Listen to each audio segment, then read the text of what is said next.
¿Dioses prehispánicos?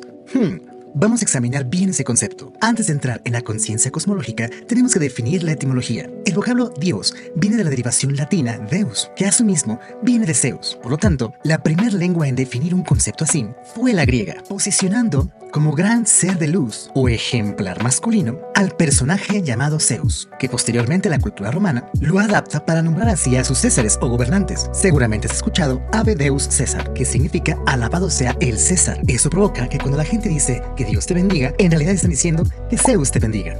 Sin embargo, el concepto de Dios o deidad surge con el nacimiento de la conciencia humana. Es decir, una vez que el hombre comenzó a colocar conceptos sobre las cosas, determinó un concepto especial para aquello que no podía explicar. Pero hay que preguntarse esto entonces. ¿Una hormiga sabe de religión? ¿Un gato conoce la diferencia entre las diferentes religiones? ¿Una planta sabe diferenciar entre el cielo y el infierno? La respuesta es no. En realidad lo que existe son las fuerzas de la naturaleza, y estas